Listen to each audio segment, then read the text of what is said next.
Hello, my beautiful YouTube readers. Welcome back to the Reading Studio. I'm Mr. LP, and I have another chapter in 4th grade fairy. So let's get reading. There are, I believe, 4 chapters left after this one. And this is chapter 21 in 4th grade fairy by Eileen Cook. Things to bring on a rescue mission. A plan. Number 1. Number 2, binoculars. Number 3, a diagram. And number 4, the very best friends you can find.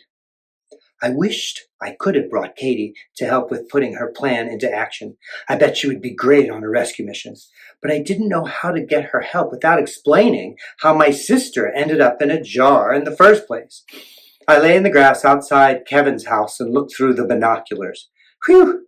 Lucinda was still there. It was making me nervous how Godzilla kept flicking his tongue in her direction.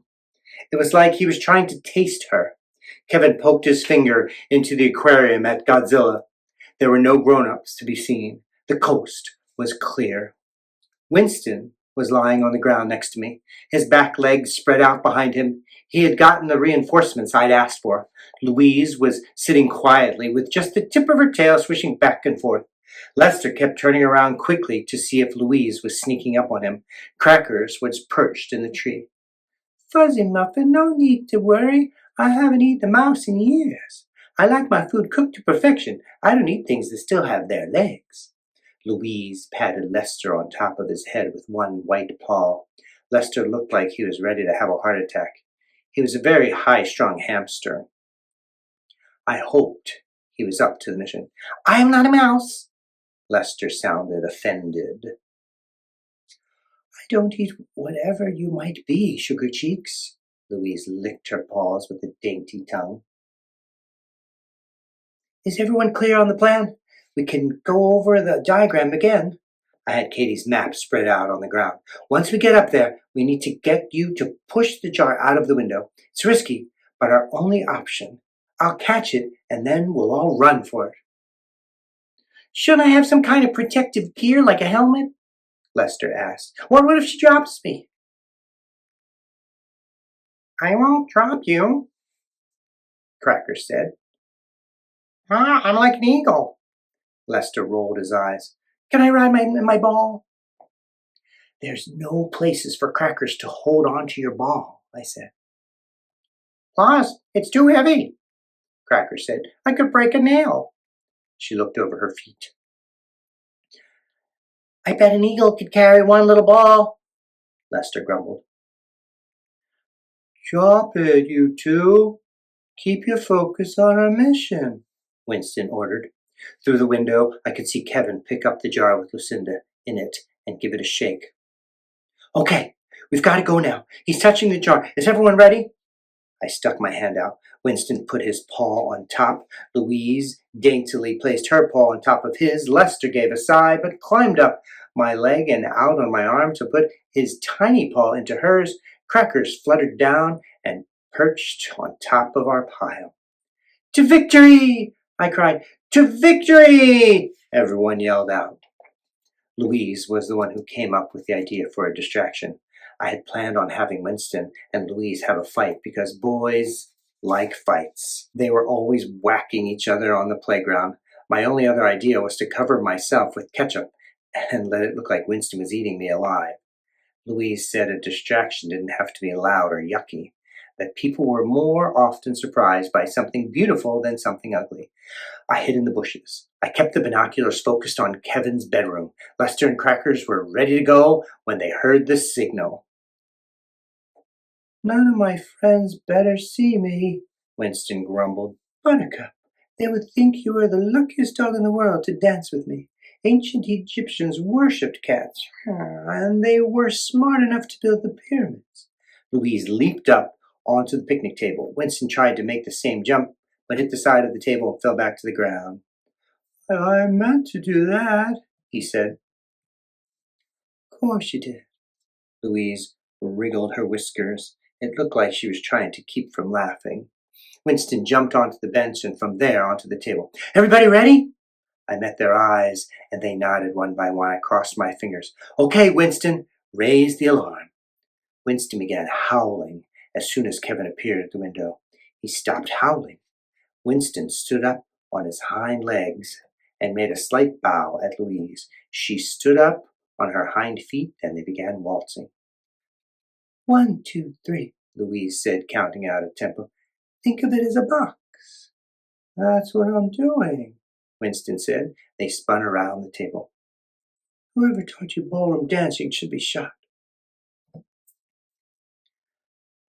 Look, Miss Fancy Cat, if you weren't trying to lead, maybe I wouldn't be stepping on your paws. Kevin's mouth fell open. He rubbed his eyes and looked again. He opened the window and leaned out. Come on, get a closer look, I thought. He couldn't ignore this, could he? It was a dancing cat and a dog. Finally, Kevin left the window, and I followed him with the binoculars. He's left the room. Crackers, go! Go right now! Crackers stretched her wings and took a couple of deep breaths. Are we sure there isn't another option? Lester asked.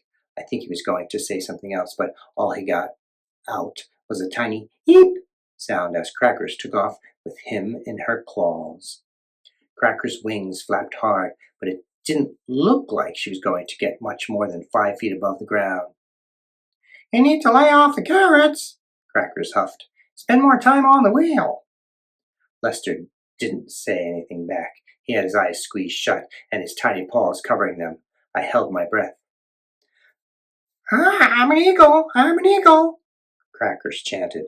She kept flapping her wings, and finally she was starting to gather enough speed to get up high. Crackers reached the window and dropped Lester onto the desk. He sat there with his paw still over his eyes. Lester! He was either too scared or too far away and wasn't listening to me. The back door flew open. Kevin skidded out onto the patio with his parents right behind him. Instantly, Winston and Louise stopped dancing and sat still on top of the picnic table.